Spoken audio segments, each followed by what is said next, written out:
Sama-samang gumawa ng artificial oil spill boom ang ilang mangingisda kawani ng Lubang LGU at Coast Guard bilang paghahanda sa posibilidad ng epekto ng oil spill mula Bataan.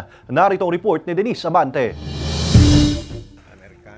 Aabot na raw sa humigit kumulang 100 metro ng indigenous or artificial oil spill boom ang nabubuo ng nasa humigit kumulang 200 volunteers, fisher folks, uniformed personnel at mga kawani ng Lubang LGU sa Occidental Mindoro nitong weekend. Walang day off ang mga kawani ng Lubang LGU at ilang mangingisda, katuwang na rin ang Coast Guard Substation Lubang para sa kanilang paghahanda sa posibleng pag-abot ng oil spill mula Bataan. Nangangambo po kami baka kung sakaling pumihit ang hangin, kami po ay daluyan dito ng oil spill.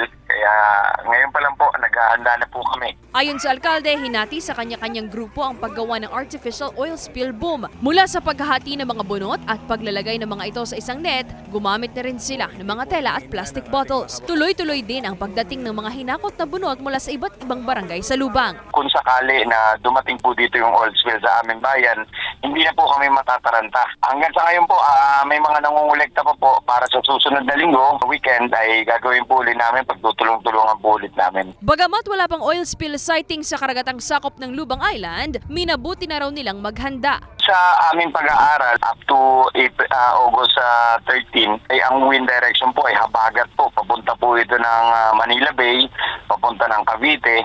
Malayo po, hindi po siya makakarating dito sa amin. Kaya lang, ang dagat, pabago-bago po ng pihit tsaka ng direksyon ng alon. Malaki po ang posibilidad na kung hindi man po ngayon at sa mga susunod na linggo, pag pihit po ng hangin yan, sigurado meron pong mamamataan dito yan. Ayon naman sa pinakahuling ulat ng Philippine Coast Guard, kontrolado na nila ang oil spill mula sa lumubog na MT Terra Nova sa Limay, Bataan. Denise Abante, Balitang Southern Tagalog.